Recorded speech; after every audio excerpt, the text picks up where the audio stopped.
Jadi ada itu satu istilah Cina juga ya, Chris. Aku melihat begini, kata orang kalau hoki, keberuntungan, hopeng, Oke, kawan-kawan, kawan. Iya, hocia, enak, iya, makan enak. Jadi iya. katanya hidup yang bahagia ini kalau ada hopeng, ada hoki, ada Oke. hoca, pokoknya hidup Ada lagi apa lagi Ciakong ya, Ciakong. Siapa? Enggak, Iya, itu jadi mungkin gini dia Bang. Tadi kan udah saya katakan, orang Tionghoa ini kan heterogen. Jadi bahasa-bahasa cuan itu mungkin satu etnik. Kang Tao itu etnik yang lain gitu. Ya, cuan itu nggak tahu, coba tanya, mungkin Christian tahu lah. Cuan itu lama. Jadi memang di Medan ini kan mayoritas Hokkien. Di betul, Jakarta ini lebih banyak Ke, ya. Ke betul. itu banyak, dari Kalimantan juga banyak Ke, gitu kan. Makanya kalau orang di Jakarta udah bicara Hokkien, orang tahu ini Medan ini, gitu loh, orang Medan. Ya, betul, betul. Jadi Itu yang betul. aku mau katakan begini ya, yang ini bukan apa ya, bukan apa ke daerah. Bisnis yang paling bisa menguasai bisnis di Indonesia, coba lihat, yang paling lihai-lihai itu ya orangnya di Cina Medan. Makanya bahasa Hokkien itu paling banyak berputar-putar di bisnis. Maka Bisnis. timbullah itu cuan itu, kangkau ini segala macam itu karena orang Medan itu berbicara kan dengan bahasa Hokkien.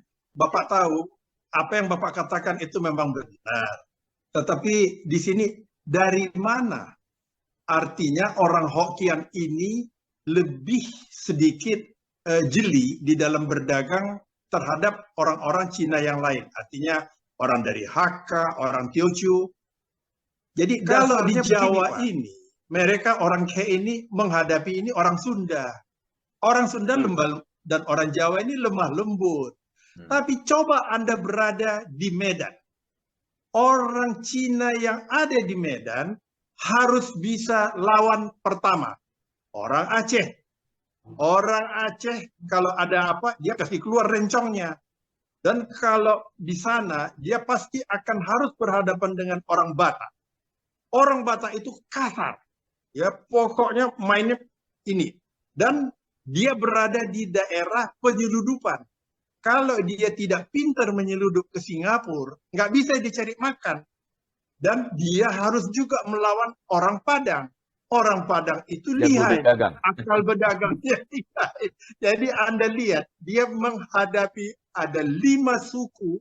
Kalau ini dia selesai belajar, ini dicobanya di Jawa. Kalau di tahun 70, yang saya bisa jelaskan, di tahun 70, di tahun 70 itu adalah tahun di mana orang Medan, Cina-Cina Medan, hijrah ke Jakarta. Jadi dia cara hijrahnya begini. Dia sudah tahu mainnya ini, bagaimana untuk mau menyeludup, bagaimana untuk ini melawan bea cukai di Belawan. Oke? Nah, sekarang dia tidak ada uang. Jadi dia bikinlah akalnya di Medan dengan akalnya untuk mengumpulkan uang-uang orang Cina Medan ini untuk dibawa lari ke Jakarta. Jadi tiba-tiba dia buat satu dagangan, di mana dagangan ini keuntungannya sebenarnya tidak ada, malahan rugi.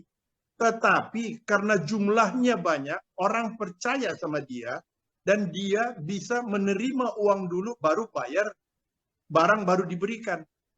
Begitu kalau orang Cina di Medan dalam sistem dagang, kalau Anda lihat dia tiba-tiba memuncak, itu Anda harus hati-hati. Ini sebentar lagi lari. Larinya pergi ke Jakarta. Ya kan? Oke. Sampai dia di Jakarta. Orang Cina, kalau Anda sudah lari, kalau sudah lewat 2 bulan, 3 bulan, ya udah. Dia anggap ya sial dah. Begitu aja. Nah, dia lari ke Jakarta.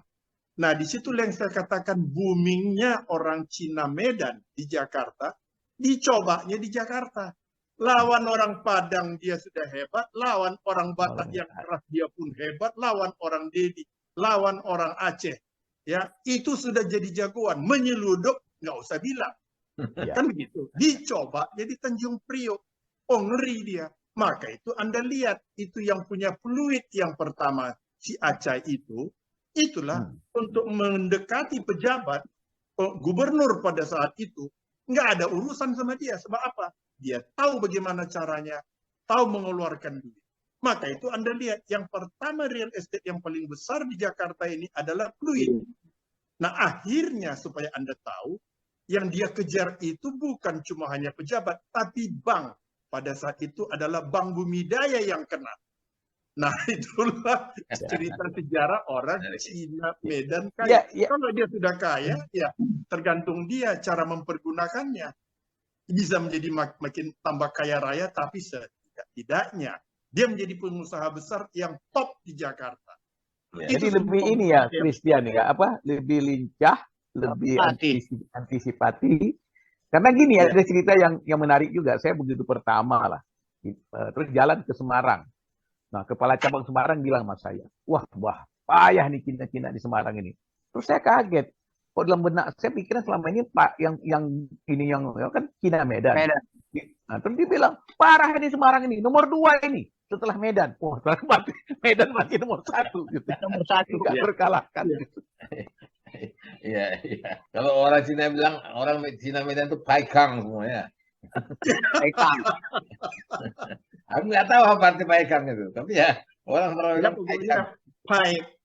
Pai itu artinya jahat. Adalah dari Kang itu dari Kang Tao. Ya, Kang Tao. Kang Tao itu ya pokoknya ada can nggak, ada dagangan nggak, gitu. Itulah bisnis lah, Kang Tao. Gitu ya. Tapi memang orang Pak Christian ya, di saya ini, bos saya lah dulu ya. Dia orang Cina Medan. Dia sendiri juga hati-hati sama orang-orang Medan sendiri gitu loh. Karena saya tahu aturan main, dia sendiri juga sangat hati-hati gitu. Iya.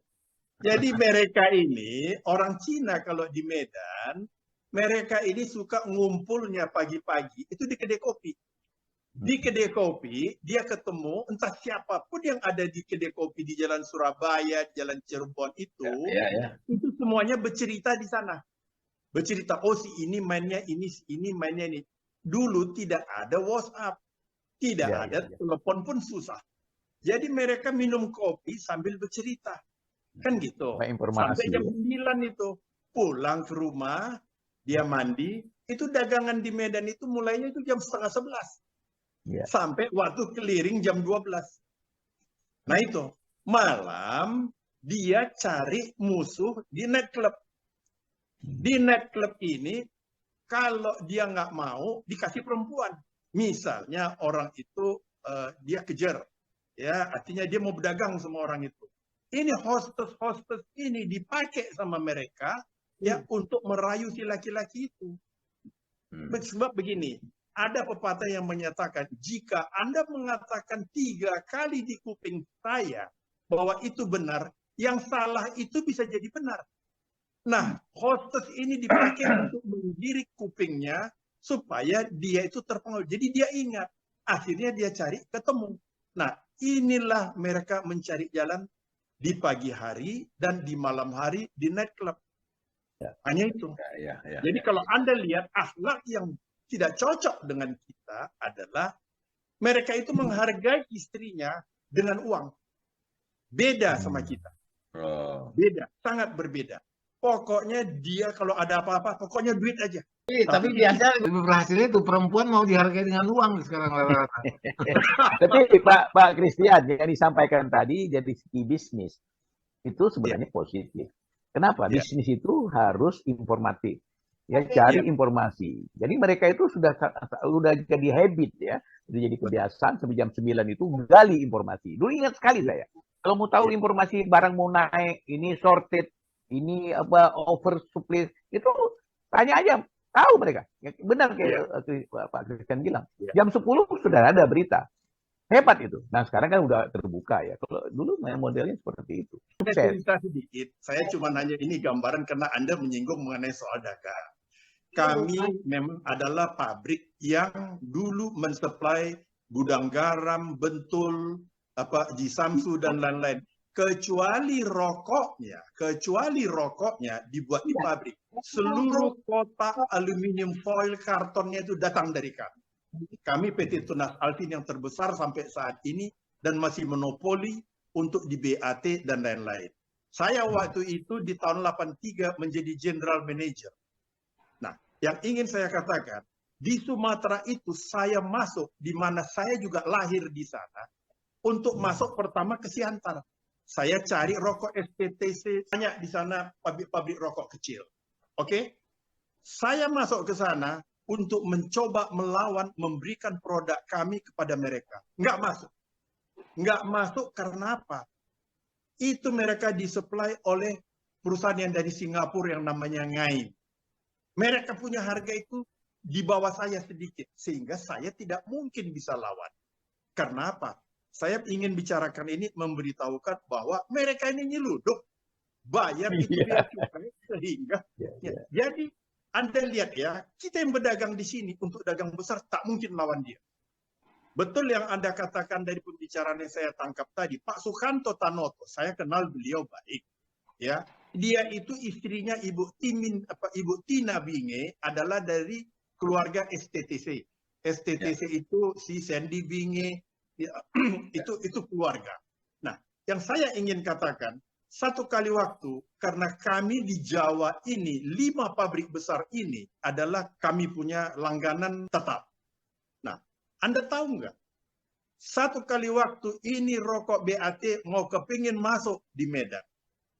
Ini adalah rokok Commodore, rokok Kansas pada saat itu. Tapi di Medan juga sudah ada rokok dari STTC. Anda tahu nggak apa yang dibikin oleh mereka? Sebelum sebentar lagi gudang garam juga masuk ke Medan. Ini seluruhnya salah kalkulasi yang dilakukan oleh BAT. Saking lihainya orang di Medan. Begitu rokok dikirim ke Medan dari Cirebon sampai di Medan, itu tiba-tiba hilang. Hilang, wah berarti laku. Berarti rokok STTC bakal mati. Begitu hilang, dikirim lagi yang kedua kali. Hilang juga.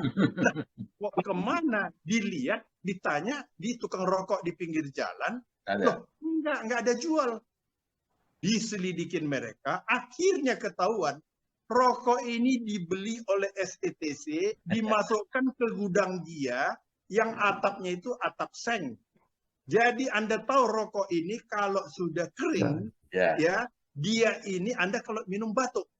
Nah, baru waktu yang ketiga kali mereka mau kirim, ini dibanjirin sama dia. Dibanjirin sama dia di kota Medan. Semua orang yang isap rokok Commodore, rokok Kansas, batuk semuanya. Jadi batuk nggak jadi. Anda tahu nggak berapa lama ketinggalan itu? Pak, itu ketinggalan 2 tahun. Tidak berani masuk ke Sumatera Utara. Tahun berapa itu Pak Christian? Karena saya ini distributor BAT. Tahun 80 ini. Oh ya. Di tahun 80. Saya distributor BAT kebetulan. Tahun 80 ya. Ya, kalau gitu Anda kenal dengan Pak Bey, kepala pembelian rupanya. Pak Bey. Pak Bey kepala pembelian dari rokok BAT yang di Cirebon. Itu tiap minggu datang ke kantor saya itu, Pak. Tiap minggu datang ke kantor. Jadi ilustrasi yang diserahkan oleh Christian tadi itu menunjukkan, ya, aku melihat di sini adalah 2 sisi. Mereka itu pintar, ya, bisnisnya, tapi juga licik. Pintar dan licik itu kan tipis sekali. Ya, tapi ya ini biasalah, persaingan merebut pasar itu bisa terjadi. Dan sangat kita tahu. Kalau tak salah sempat juga aku ngisap Commodore batuk-batuk dulu. Jadi memang begitu IES. Ini kan tadi Pak Christian ngomong ya. Kita juga pernah Pak melakukan hal yang sama. Misalnya dulu saya kan jual mie juga. Itu kalau ke pasar itu ada tugas ya. Nah buat saya tugas tuh ngeremas mie orang.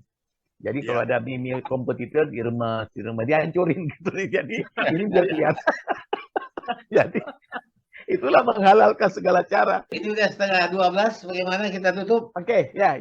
Jadi siapa yang menutup? Silakan. Atau Nian atau Wara siapa? Yang bisa saya berikan tanggapan dan simpulkan bahwasanya apapun yang kita ceritakan semua adalah eksistensi keberadaan kita sekarang. Nah, eksistensi dan keberadaan kita itu dibentuk masa yang lalu. Jadi bagaimana ke depan? Bagaimana ke depan supaya hubungan kita antar etnik, termasuk orang Tionghoa di Sumatera Utara tetap adem seperti apa yang kita inginkan.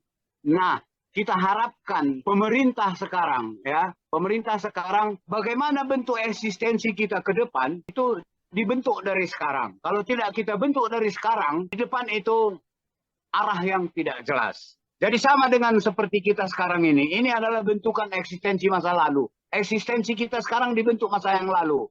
Eksistensi masyarakat Sumatera Utara di depan juga sekaranglah kita tentukan.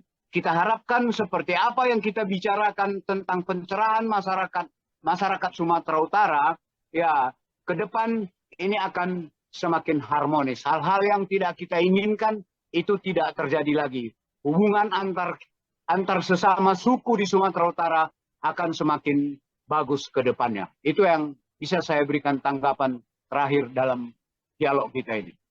Saya kira itu tujuan kita bersama. Jadi acara ini kita bikin juga untuk menetralisir, meredam.